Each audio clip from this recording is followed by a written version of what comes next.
Hi, everybody. It's Dean, and I'm here with Brandon Pearett. And welcome, Season 3. Yeah. We're right in the middle of Season 3. We've done talks on Well, our last one was on wealth. wealth. One before that, I think, was commitment issues. Right. Yeah. All that, being disreputable, all of that stuff. But today, we're talking about addiction. What does that mean, young man, when you hold up your fingers? This is episode 7? Episode 7. They're trying to help us out. Abe tells me They're helping us the out. crew. We have a crew of about 15 people here. Fact checkers. But you know what? They haven't had to do much fact checking No, because they we've haven't. been on it, you know? Yeah, we have been.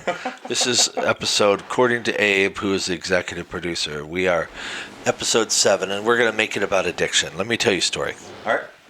And see, I'll tell you 2 stories, and you tell me which parts of it you relate to. This is like June or July, so we'd been in lockdown for a couple of months, and I get a call from a buddy who himself is an addict, and he was drunk. Mm-hmm. And he, through choking back tears, told me that his son had overdosed. And he had been doing well, but then the lockdown isolated him. It's like this negative cycle he was explaining to me. Mm-hmm. He had sobriety, but then the lockdown isolates him. Isolation creates negative thinking, which and downward spiral thinking, which makes it more attractive to get hammered, which means the addiction started back up, which makes you feel worse, which makes you isolate more, Sure, yeah. And the kid ends up dead. Another story is, last week I saw a buddy who I happened to be down on the waterfront, and he saw me and pulled over and said, I'm down here worshiping. I've been 21 days sober, Amazing. Which part of... That's happening right now, yes? Yeah. For sure. Let's talk about addiction and how people get into those negative patterns and how people get out of them, because we've both been in the helping profession a long time. Mm-hmm. And I guess to be human is to be addicted, right? Yeah. Would you agree with that statement? Yeah, I think we all have patterns. They don't, not necessarily a drug pattern. It could be a food pattern. Yeah. I like the same restaurant. I go there every day. Yeah. And is that all addiction is pattern? Taken to the absurd level? Well, I'm no psychologist, so maybe but I am I am experimentalist, I guess that's the thing. Yeah, I mean, I would just say you find yourself in bad cycles and bad patterns because of bad thinking and hurts. Right. When you mentioned those 3 stories, I sit over here in this chair and I hold back tears because I can relate to all 3. Mm-hmm. And it's all a part of... It's all of it. Every bit of it. So everybody gets hurt. Therefore, everybody has a choice to make how you're going to handle that hurt. Absolutely. You're either going to kind of work it out and grit through it, and some people do. Some people just kind of grind through stuff. Sure.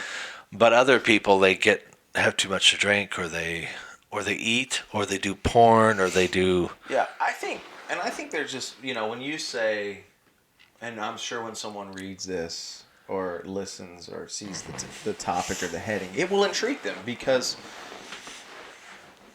addiction in itself is real. Mm-hmm. And people are addicted. I would dare to say everyone is addicted to something. Because I was just going to ask you, do you think the word is overused? Because it feels like it's everybody's... misunderstood. Misunderstood. Okay. Personally, I think the word addiction, your mind immediately goes to heroin and needles in a the corner of Seattle. Yeah. Fighting. That's why you say everyone is, because it's not just that guy. Mainlining black tar heroin or something. No. Yeah. I think in some ways there are people that cope with indulgences of anything. Yeah. I mean, I think So it just means to be human is appetite. Appetite. It's to be human is to have an appetite. And you like... And to have to fight overindulging that appetite. Yeah, and you like cookies. So-and-so likes this, and so-and-so likes this. And one of them will get you very large and could cause you to have heart condition and body malfunctions. And the other one is illegal based upon culture and society and will do damage to your body as well. I heard a guy say obesity is the only addiction that the church approves of. How many fat pastors? Yeah. Now you're going to meddling. Yeah, but yeah. No, I'm in. This is a Disreputable podcast, man. And I grew up in the South, okay? Right. And they would shame you to hell at church on Sunday morning. Yeah. And then they would go to the buffet and they would have... We call them plate stackers. 6 plates. Yeah. And you're like, okay. Like, yeah, I got some stuff I got to work on in my life. Right. I get it. Or, Right. But... I don't know. I think there's misconceptions, man. Yeah, for sure. To be human. I don't love, if you want to hear a disreputable statement. Yeah. I don't love the isms. Yeah. I'm an alcoholic. Alcoholism. To me, you're a guy. You're a human. You've been overindulging. You're. I don't like. And again, I'm sure somebody will light me up on it. But I don't like that we say Brandon's an alcoholic forever. Prescribed. Even though you haven't had a drink in 15 years. Yeah. Or whatever. I don't love that. Yeah. And at some level, that appetite got out of hand. Right. You put it down. You have to continually put it down in your thinking. Yeah, for sure. Before you put it down in put the cup away, you know. But I don't love that. The way our culture talks about it, it's just like, I'm an alcoholic. You haven't had a drink in 20 years. What are you talking about? Yeah. You used to be. Yeah. I think it was in the last few episodes. I don't remember which one exactly, but I was telling you about a conversation that I had with Shepard, my son. He's 5, and he was telling himself he wasn't cool or whatever. And I think the same thing goes for this topic as well. As you think, you say, as you say, you do. Proverbs 23, verse 7, as a man thinketh in his heart, so is he. Yeah. And I think there are a lot of people that have given themselves labels based upon decisions that they've made. I have dealt with drug abuse in my past. I've been pretty open about, 15 years ago. I'm 37, 17, so it's like... Yeah. But you still have to make a decision every day to be sober. Absolutely. But do you have the inclination do you want to do it every day, or just on when painful episodes come? Yeah, I think it's I don't know. There's not a want to do it every day, and I wouldn't even say there's a want to do it when painful things show up. What's your trigger then? It's your natural. It's your not natural. It's your Achilles heel. It's your vice. It's your thing. Yeah. What I'm saying is everybody, if they're honest with themselves, which I think is the first thing that you have to do in order to understand addiction and addictive behavior, appetites, the whole thing, is you have to come to peace and grips with yourself and understand that these are the things that cause you to... So do you feel like it's helpful to know what your triggers are? I had a buddy who used to say, everybody medicates. Mm-hmm. It's just what you're medicating with. And I'm capable. I tease about it, but it's really not funny. I am capable of medicating with ice cream. Sure. Or whatever. Yeah. I tease sometimes that there's only 2 occasions on which I'll overeat. Number 1, when I'm happy, or number 2, when I'm sad. Yeah, and so that's funny. I'm usually one of those 2. Yeah, and that's funny, and we laugh about that, but if I said the same thing to you about something about too much alcohol, right, you would go, "That's sad." Yeah, that's right. So it's a double standard. And it's not helpful to me. No. Because I'm giving myself a pass. Sure. Yeah.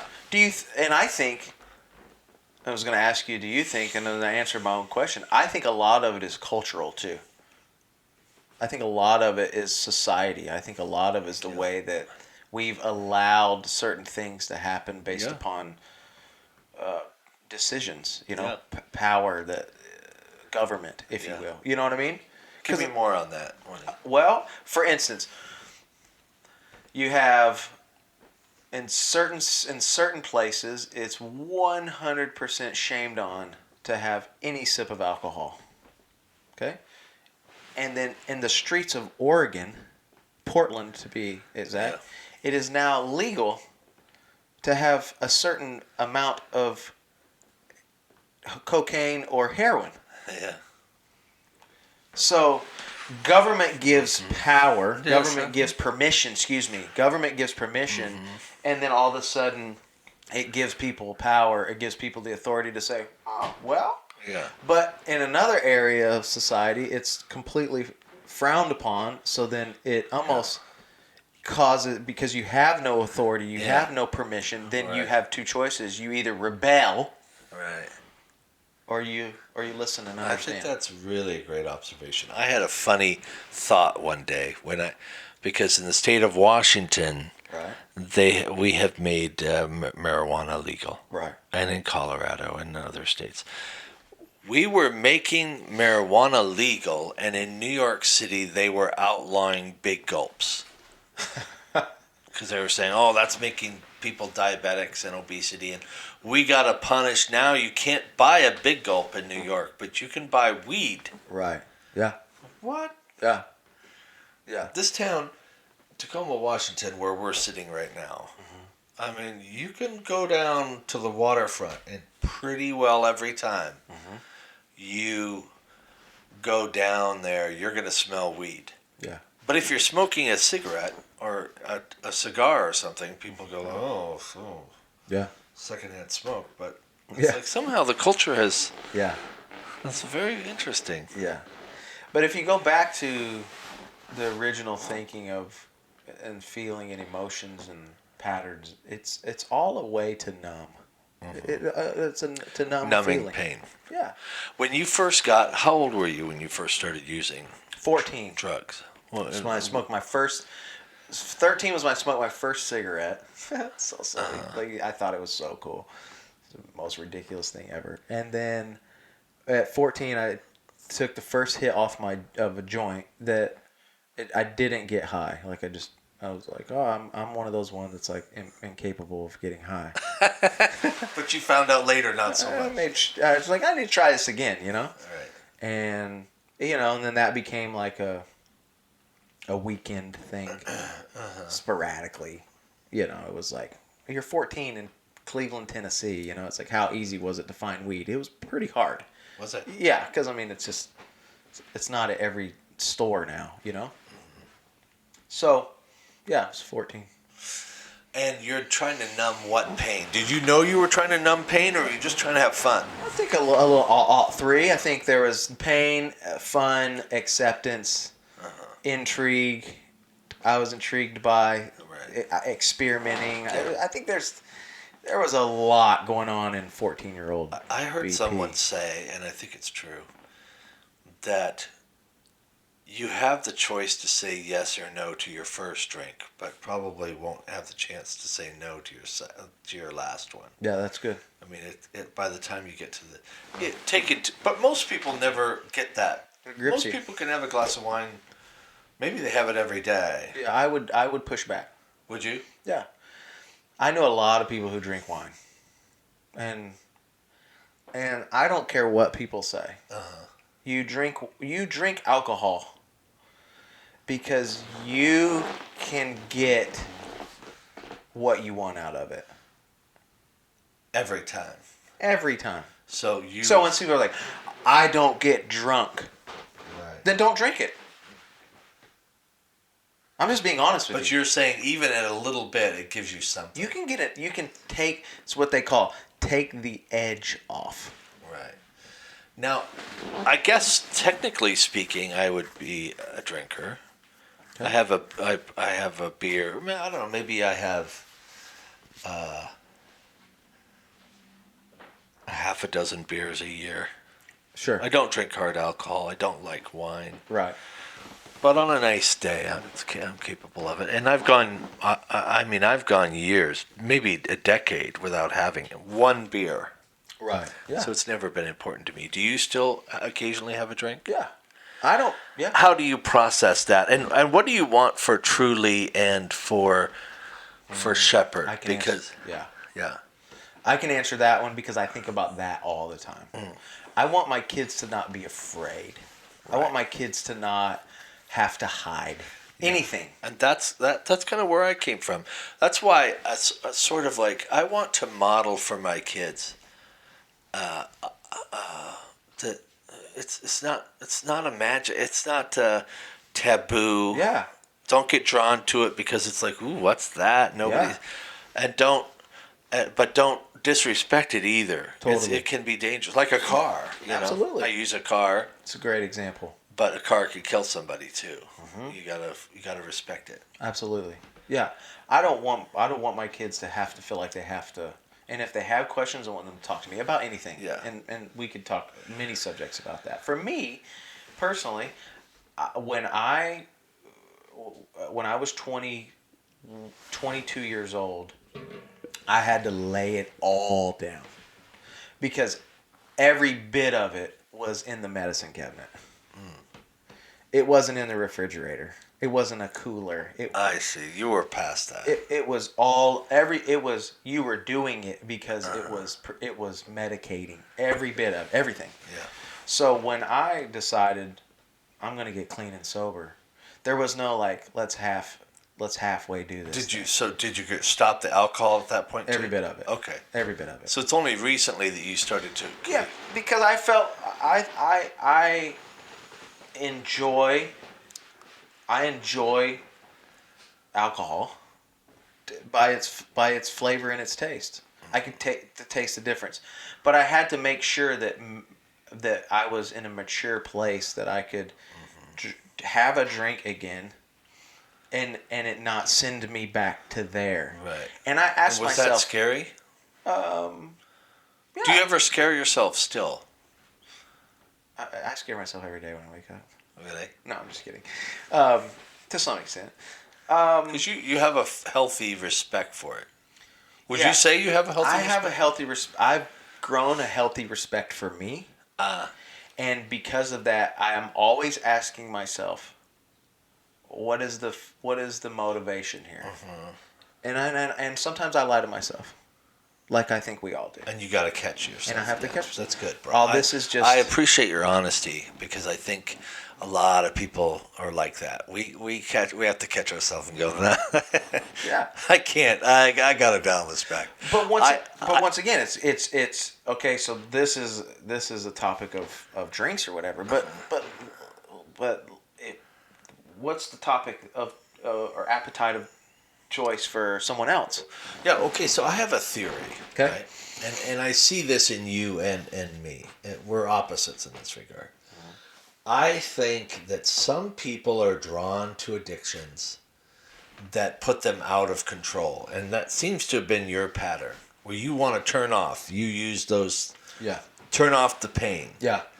But there are other people, and I consider myself one of these people, that the idea of being out of control or off is not attractive to me. Right. Because I don't want more chaos than I've already got. Right. So controlling addictions, food or overwork, workaholism, these are trying to control people, get them to do what you want to do. These are things that I've had to fight. Sure. Because I don't want to tune out. Yeah. That to me is too scary. No fun. Right. The idea for me of being hammered, or I've never been drunk in my life or high in my life. I've never taken drugs. Right. But I've never even had one hit of marijuana, and the idea of it isn't attractive. Mm-hmm. It's like not the idea. Right. It's like if somebody says I'd like to go to Antarctica, I'm like, wow, go for it. Not for me. I don't want to be cold. Right. Yeah. It's no adventure for me. Yeah. But if you're describing Hawaii, yeah, well, that's a little more attractive. And for me, that workaholism, these things, these obsessions, which could be addictions. I think they are, right? Right. They destroy people just like alcohol. For sure.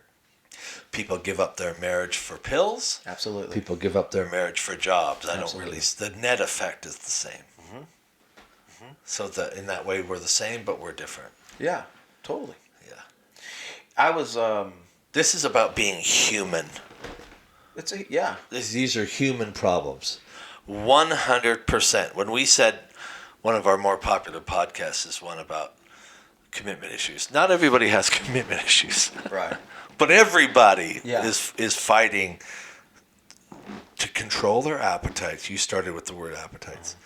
To control their appetite, to get work to satisfy, to get money to satisfy, to get drugs to satisfy, or sex, or whatever. Yeah. Because power. We're not robots. No. And I think this topic should be discussed in depth for a long time, because I don't think people are honest enough with themselves, and I don't think people who talk about this subject are honest enough with the subject in itself to really give people the freedom that they're really looking for. And everybody has willpower, mind control. I had a buddy say to me one time,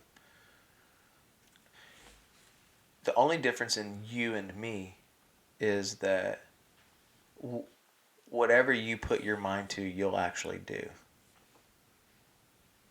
Now, he is accurate when he's talking about me. If you hone in on something. If I hone in on something, I will do it. Now, my addictive personality, and I'm not trying to label myself. I'm just understanding my patterns. If I start working out, I will go hard, all in. And you've seen that in our time together. Yeah. You've seen Big B, swole, and then all of a sudden like super skinny. You're like, bro, what the heck? It's like because whatever I put my mind to. Right. And I think that's might be the pattern of a lot of people, is they just don't know how to put their mind to something and then actually do it, man. And the problem with what he said is actually a lie about himself. Yeah. By complimenting you, he was denigrating himself, and his self-talk is, "I'm not going to do it. I'm not going to do it." But the same thing he's telling me he could do too. Yeah. In fact, he's doing it. Whatever he's putting his mind to, he's doing. Good, Brandon. So it's like,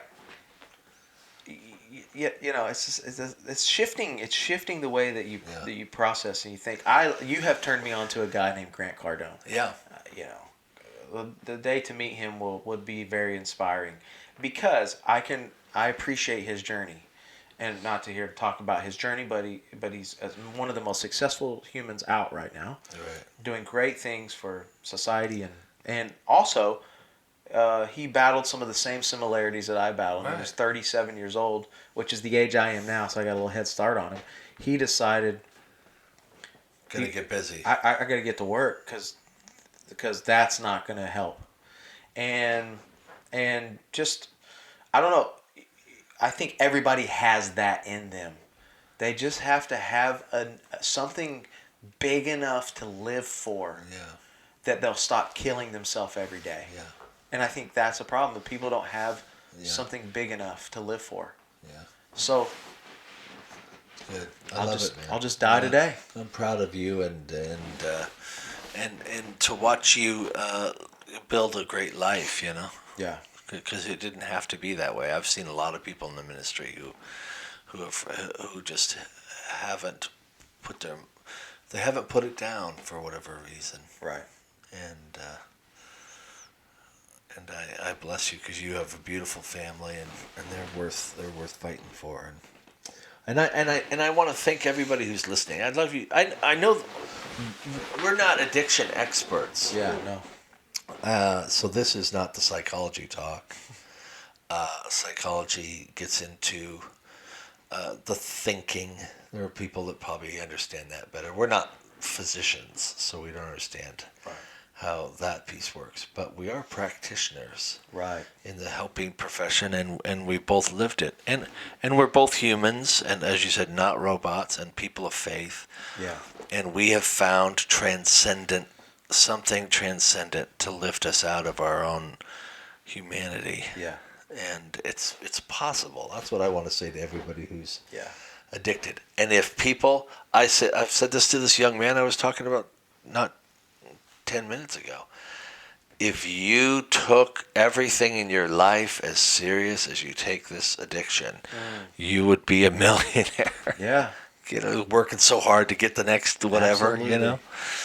So, and this is one of the things that's interesting to me about religious people, Brandon, and I'll close with this, is that people are like, the same people that get up at 2 a.m. and drive halfway across town, go to the sketchiest neighborhood to get one more opioid. Mm-hmm. They get sober and they become religious and they go, gosh, I can't go to 11 a.m. service. It's just like, I'm so tired. Like, really? Yeah. When you were a crackhead, you were up at 2 a.m. Yeah. Doing, hanging out with the most disreputable sorts to get your thing. Now that you're saved, you're all casual. Wow, so go to a 6 p.m. concert? Whoa, I can't do that. Yeah. Man, when you find something healthy, throw yourself into that. Yeah, do. Yeah. Build a great life. Yeah. Thanks for watching. We're on Spotify, Apple. I don't know what platform you're listening on, but recommend it to somebody and share it with you. Yeah. And we'd love to see you next time around. Go back and listen to old podcasts. They're all good. Yeah. They're great. I think they are. We're proud of ourselves. Yeah. We're trying to put stuff out there. As a man thinketh in his heart, so is he. Trying to help you change your thinking as we're trying to change our thinking. Make it a great day. Yep.